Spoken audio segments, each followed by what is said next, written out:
Good evening, everyone, and welcome to the April 9th edition of Crossing the Divide, the show that tonight asks, has common sense left the building? We're going to jump right into it today, ladies and gentlemen. We're going to talk at length about the Thursday night budget meeting. The town manager and Board of Selectmen met to basically outline the budget that they were going to put forward in May.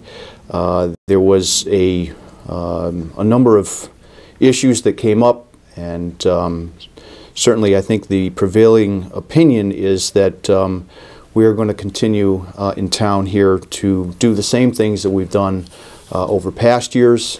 Progress was not really something that anybody wanted to take a good hard look at, and certainly in no form or fashion were any changes going to be made to the expense side of the equation. So my name is Glenn Albanesius. As always, I'm joined by my friend Ken Fracasso, and Ken, we're going to jump right into it and let you start off with some numbers. Okay, Glenn, thanks very much. For those that attended the meeting and those that were able to watch it on TV, I'm not sure if it was a direct link or no, if I think showed it yeah, it was taped afterwards. And we're going to show it afterwards. Well, regardless, we had the presentation by the town manager, which was assisted from the finance director, and after months and months of telling us that there was only a cash flow problem, we learned that we in fact do have a $3.2 million shortfall that is going to occur by the end of this fiscal year, which will be June 30th. Now, since November, when of last year, 12, when it was brought to our attention that there was over $4 million in unpaid vendor bills, including the Gilbert School, insurance, CLMP, and a host of others. Glenn and I, as well as some other people here in town, have been saying that this was going to just reoccur. This same dollar amount, or close to it, would come back to haunt us again. We took revenues, tax revenues that came in the part of December, middle, end of the month, the January taxes that were due, and used that money to dig ourselves out of the hole that we were in. And it was our belief, and it's come to fruition, that we would have this same thing occur this time of the year. And here it is in front of us. At the March Selectmen's meeting, the town manager told us that we were only experiencing a cash flow problem. There was no deficit. The very following night, at another meeting, he stated that, in fact, there was possibly a $1.8 million deficit. And then fast forward to last Thursday night at Pearson School Band Room, the number in fact is $3.2 million and possibly growing some more. Right. So, but what seems unfathomable to me, and I said this that night, that it was borderline criminal, that we're aware of this $3.2 million deficit. These are unpaid bills. We're not talking about borrowing money. We're not talking about bonded money. This is real money that is due vendors, as I said before, such as Gilbert School, teachers' pay, shared services, the bus. A lot of this is Board of Education driven. But the fact that we acknowledge that we have a $3.2 million deficit and it's not addressed whatsoever in this upcoming budget absolutely floors me. I think that it's not transparent at all. It's worse than poor budgeting. It's no budgeting whatsoever. And to think that after we're going to raise water and sewer rates 20% and 35% respectively, we've had a reval where the property values have dropped, let me rephrase that, plummeted between 15% and 40%. And we're going to ask the taxpayers to kick in another mill that we're going to put into a fund balance that we won't use for paying the bills that we have. I don't understand the logic. I don't see where we're going with this. And at a $3.2 million deficit and kicking in a mill, and that's if that happens every year, and that's what this is all pretext on, right. That this is going to occur. That would take 5 years to get to $3.2 million, people. I mean, and it's not money that we're going to be able to use to pay down this deficit. So none of this makes any sense to either one of us whatsoever. Right. And I did bring this up towards the end of the meeting when Selectman Ronzullo voted to put the budget forth to the townspeople, and I don't even remember who seconded it. But when I brought this up, the mayor said that, well, do I wish to amend the motion? And I told her it wasn't worth wasting my time, breath, or anything else to go with it, because the five on the super side majority would have just shot it down anyways, right, and put. I mean, it was their intention weeks ago that this is the budget they wanted to put forth. Right. And I'd just like to go over a couple things on the revenue side. Now, they had listed here past due property taxes of $585,000, which they're counting on, which I think is a little high. And here's where the problem lies. We did the same thing. Well, not we. You and I didn't vote on the budget the last 2 years, right, but they put numbers in here that are unrealistic. They know they're not going to get them, but they put them in there anyways just to put forth a balanced budget. Or in last year's case, after they tried to jam a 9% increase down the taxpayers' throat, and that got rejected. I believe it was on the fourth try. It finally passed. But that was when they got to what they like to call a zero increase. But they knew right away when they put this thing forth, and we tried to bring it to attention. We wrote a letter to the editor stating this exact thing, that this was not in fact a zero budget.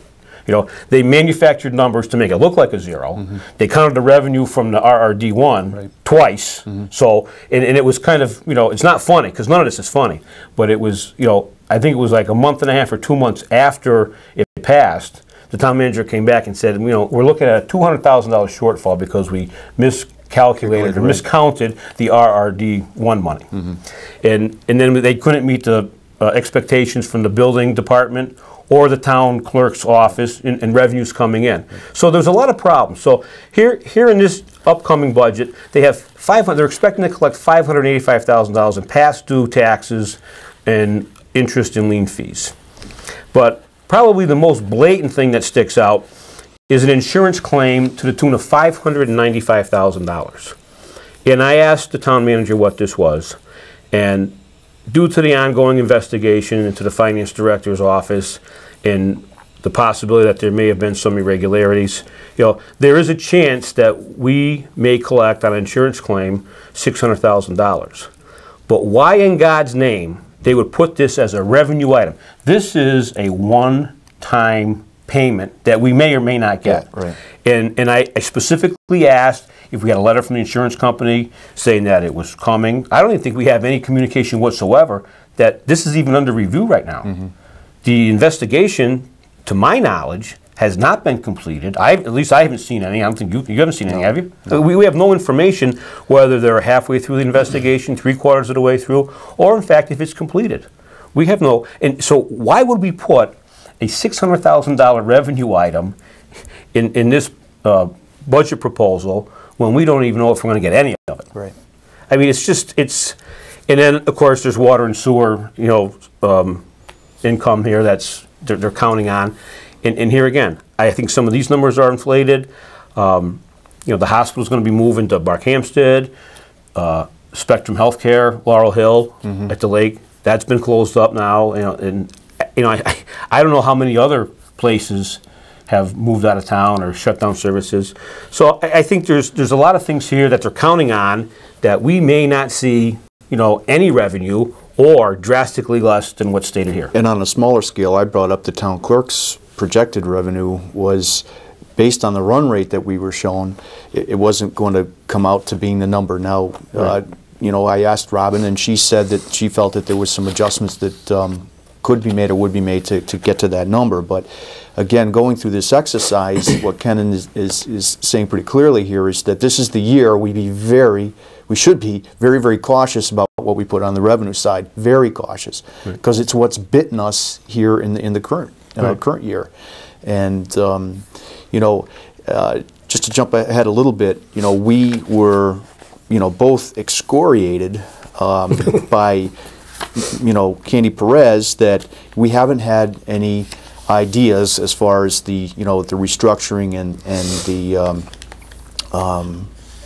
reduction side, and she wanted specifics. That's what she kept coming back with, and saying you really haven't come up with any real ideas, and it took her maybe 10 minutes to say that.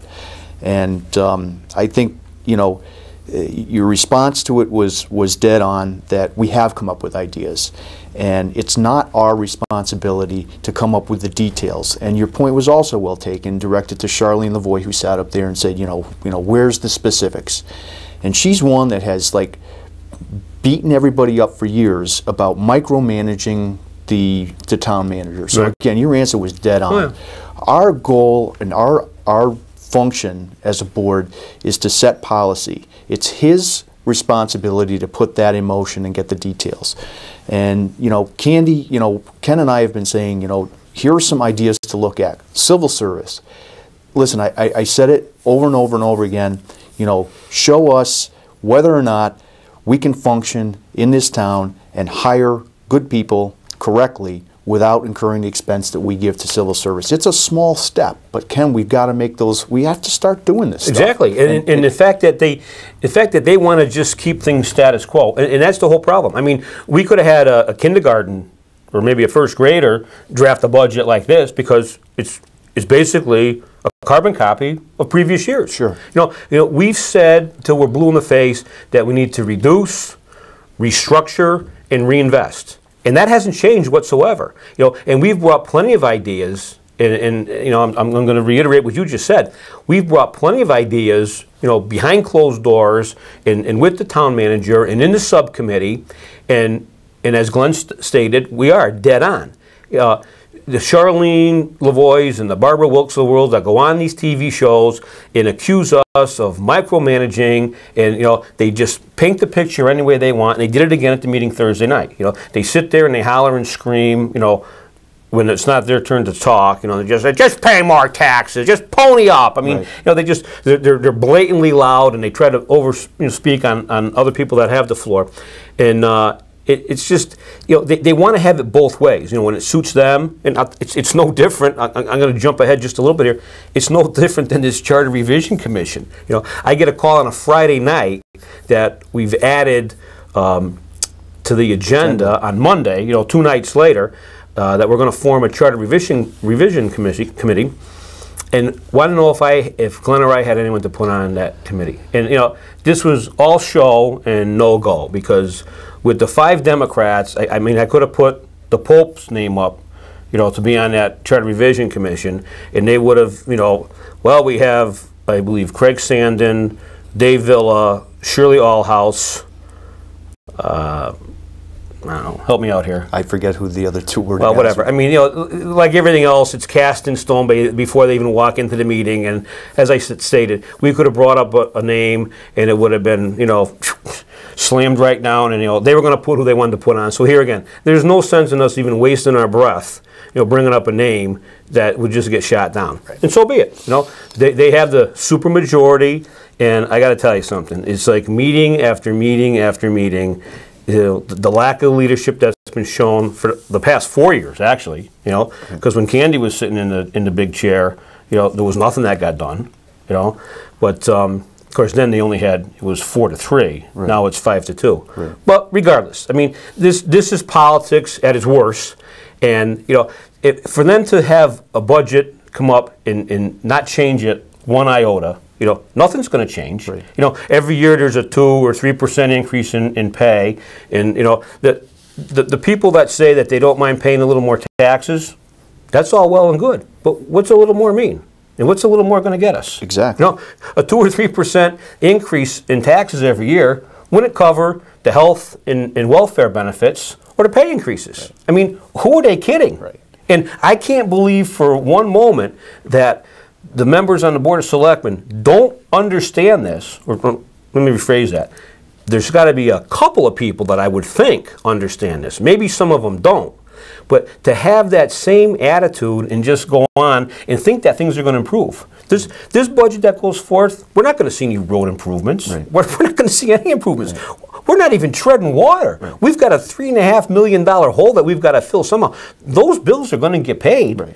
And I mean they're going to hold them out to 60 or 90 days, and then pay them what before they throw the switch for the electricity, or before the buses don't pick up the kids anymore. They're going to pay them, so then someone else isn't going to get paid. This is no way to address a deficit problem. They need to reduce. I don't care if town halls close 2 days a week or 3. I mean, there's something got to happen. And as I also stated Thursday night, I don't expect the Board of Education to do anything, and they should, but they won't. With the personnel that are on that board right now, you know, it's their kingdom, and that's how, and they're going to rule it the way they want to. They don't care about doing something that's good for the students. You know, they say that they advocate for the students, but they talk out of both sides of their mouth too. You know, they have more administration than they need. I mean, what's Dennehy? It was supposed to be a part-time position. Right. You know, so they hire a full-time guy and give him a $15,000 raise. And I believe he was in for a $5,000 raise this year. He's up to like around $135,000 plus benefits. Right. I think Dr. Serio was 165. If you look at the top administration on the school side, I think we pay almost $1 million in taxes just for, I think it's maybe 5 or 6 people. Right, for administration. Right. Exactly. You know, and they want to compare it to other towns, but they never compare apples to apples. I mean, what do we have for a student population here? 1,150, Yeah, 1,200 maybe? Right. You know, and we have 2 superintendents. One's getting $135,000, the other's getting $165,000. Yep. I mean, come on, people. Right. I mean, and the point that we're trying to make here it is pretty clear, and we've said it time and time again. It's sustainability. If you don't start to make some of the changes that we've talked about, even the smallest incremental advance on the saving side, restructuring side, we're dead in the water, folks. I mean, I have learned a lot as I've done this over the past couple of years, but to go through another budget process, and this year, especially with the reval, it kind of became clear to me with the little chart that was behind the town manager and the new finance director. Dale had done a good job of, address by address, he was able to show, based on the projected mill rate that we're going to have, what the tax implication for that particular property was going to be. So what was on the board behind us were a bunch of reductions. People were going to pay less taxes. Well, that's a great selling point. If you're just pointing to the people that are not going to pay, any more or possibly less. But ladies and gentlemen, the money that we're budgeting here, it's bigger than last year. Somebody's going to have to pay that money. Right. And it's going to be the people whose values, of their homes didn't drop the 16, 17% average. Right. And it's a small group of people, but I'm going to tell you, Ken, those people are going to get slammed. Right. Well, and it is, here again, it isn't funny because it's so serious, but when you sit there and listen to the mayor, who I guess she's a history teacher or a geography teacher, she obviously isn't a finance person, because she seems to think that because people will pay about the same money this coming year in taxes, maybe a little less, maybe a little more. That's an average, which is disingenuous at best. At best, right. But she, as well as some of the other members of the Board of Selectmen, think that it's an okay thing that they're paying about the same, a little more, a little less, about the same. Okay, we'll say for the sake of our argument here, in taxes this year that did last year. But it doesn't resonate with them that the value that they're paying these property taxes on are worth 15 to 40% less. So how is that a good thing? Right. I mean, right. It isn't. Right. But here again, they try to paint that picture, and I guess we're going to have to do a little homework, or I will, in the next few days. But as you said, Dale puts these charts up that Elm Street or Allen Street, it's $40 less or $40 more. I'm going to go back and I'm going to look at the houses that have gone up, paying more taxes, right, which there's obviously plenty of them because of the increase, because someone's paying for it, and I'm sure that some of those homes that are paying more taxes, and I mean a lot more taxes, are also paying water and sewer. So how they believe that these people are going to be willing to put another mill into a fund balance or a regulated fund is beyond me. I don't see it happening. Right. But well, as I said Thursday night, I'm only one vote, and so are you. Right. I mean, and it'll be curious to see how many people actually come out and vote for the budget, and what the turnout is and what the results are. I mean, if I have no idea how many people watch this show. I have no idea how many people read the paper. Right. or go to the meetings. I mean, I'm at the meetings, and there's. Well, listen, we both have already had conversations with people that we know that they've heard that hey, taxes are going to be the same or maybe a little less. That's a good thing. I'm going to go out and vote for it. And the problem is, ladies and gentlemen, you got to think a little bit beyond just how it impacts you, and that's part of what Ken and I have tried to do here is as long as we're around, we'll continue to beat the same drum. But ladies and gentlemen, I mean, it's time for us to start making some of these changes. Now listen, I'm going to go back to Mayor Perez, who spent 10 minutes blasting Ken and I. The public works thing that we brought up as far as privatization. She said she called CCM.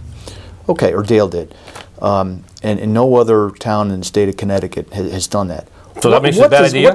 What does that mean? I ask every one of you watching here tonight, what does that mean? CCM is an organization that it's there to provide information and help towns make decisions and whatnot. But listen, we're in uncharted water here. Right. And the fact of the matter is that we're $3.2 million in the hole. We believe sooner or later we're going to start getting shut off by people that aren't going to put up with it, and that's going to come to a head sooner than later.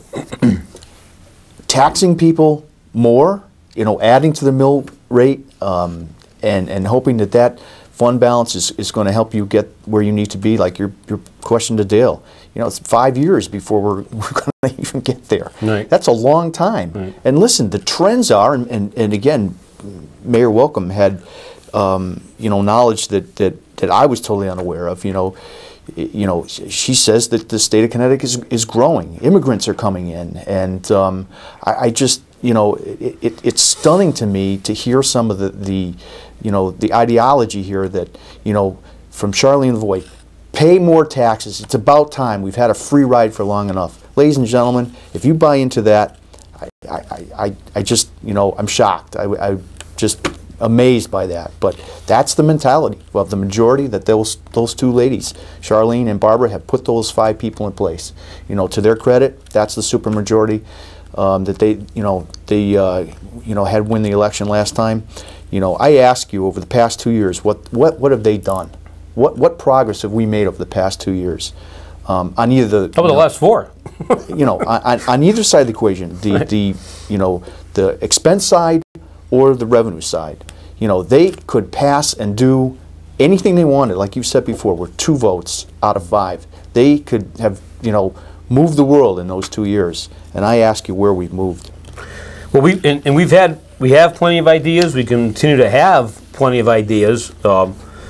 Much to the chagrin. I mean, I'm at a loss of words to find out or think of one thing that the other side's brought to the table. And here they are, a super majority. I mean, I haven't heard one single idea come out of them for the past 4 years. Right. I can't think of one. Right. Not one. Right. And Ken, I want to circle, where time is running short here, but I want to circle back to a comment that was made during that meeting on Thursday by Brian O'Haron, that the missing factor in the equation here is the revenue side. And we can sit here and say we need to restructure and reduce, but to get to the other part of the equation, the reinvestment side, is we do need new revenue. And it's not by raising taxes, ladies and gentlemen. That's been tried. I'm sure that we're going to get hammered more and more on that. But what we really do need is we need some economic, recovery here in town. And I do think that the only way we're going to do that is through a couple different things happening. Number one, I think Economic Development Commission, all well-intentioned people, I do think they need to show some progress. I know they complain consistently that they have no money and that manufacturing is dead. We have to be a tourist town and whatnot. But again, I ask, where's the progress that we're making there? We need to get these people in Senate to start to get in front of the people that have the vision, the capital, the ideas, and ways to make that happen. Ken, I'm just going to bring this up real quickly here. Back in when I first came on board, I was a liaison to the commission, and I tried to attend some of the meetings, and I did, and I tried to encourage them all to be proactive and to get in front of people that you know, could bring some business into town and get some things started on the revenue side. Not much happened. A lot of complaining about not having any money. So I came up with 3 ideas that I shared with Dick Labick and Bill Pratt and Dale Martin. And I just want to go through these real quick. And these would cost nothing, no money. But I'm in sales, and the way you make things happen is you get in front of people on a regular basis, you network, you have conversations, you plant ideas, you plant seeds, you foster them, you grow them, and sooner or later they'll start to pay some dividends. The 3 ideas were this.